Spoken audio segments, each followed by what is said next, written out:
The fear can either conquer you or it can pave the way for you. And if you don't have control of your mind and kind of the fear mechanism, then it's going to be a bad time for you. If people say they're not scared, they're either lying or crazy, because there's always that little bit of fear. I mean, you got to have a no-quit attitude, because things aren't going to always go good, and it's not always going to be fun. It's not supposed to. I mean, it's rodeo.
There's other sets of brothers, that compete in different events. You've got the Wright brothers, they're all saddle bronc riders, and you've got some people that ride barebacks and they have a brother that rides saddle broncs, or, there's a few out there, but it's kind of unique.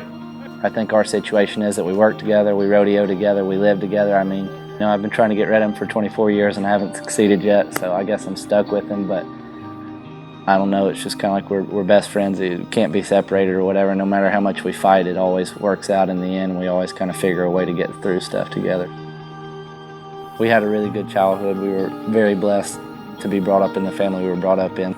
My parents, they're our biggest fans. They're the lifestyle that they brought us up in and kind of set us up with. They're the reason we're able to go do what we want to do and travel. Our dad started high school rodeoing and did kind of all the events. As he got older, he kind of found out that bareback riding's what he was best at and what he enjoyed doing. He had been out of the rodeo world for 20 plus years.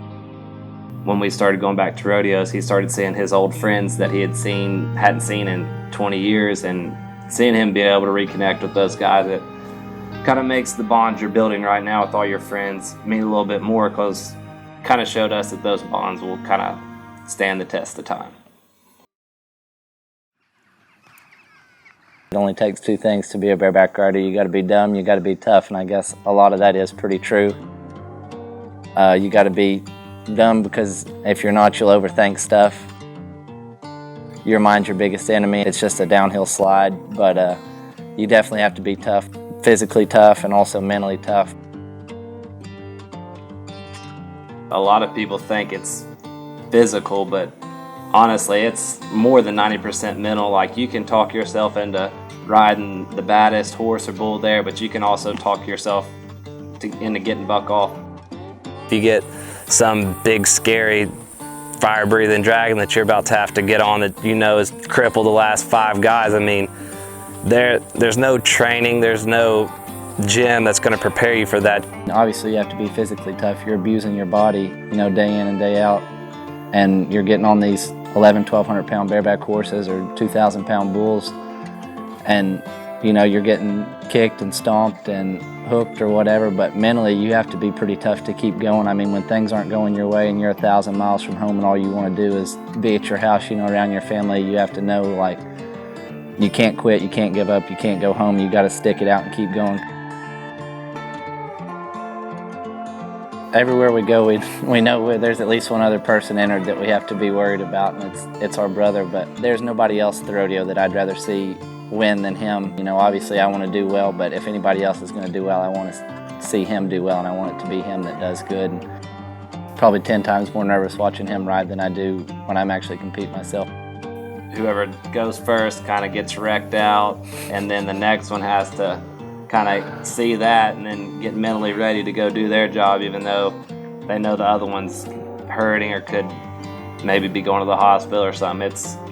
That's where that kind of being mentally strong is way more important. Your head will carry you a lot farther than your body will.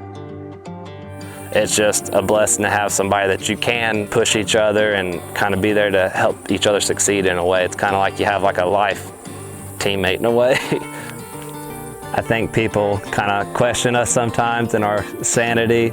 It's a little bit violent. It's a little bit hard to understand why somebody would kind of subject themselves to some of the abuse that comes with it, but it's a constant journey and you're constantly improving upon. There's no perfect bareback ride. There's no perfect ride. It's a chase of perfection. It's an unattainable perfection, but it's this allure of trying to be perfect that you're always chasing. Moving you back to shoot 5 mark, Luke Herbert, College Road, Tennessee. 27-year-old cowboy, 3 times to the show. 2018 was the National All-Region Finals champion and the scratch golfer. Bearcat for Pond Hill Pro Rodeo here on this championship Sunday. For the O'Rourke family.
There's an interesting saying, and I've probably messed this up, but you never forget about rodeo, but rodeo forgets about you. So unfortunately, whether Houston Herbert and Luke Herbert are entered in Franklin, Tennessee in 2025, that rodeo is still going to happen with or without us. So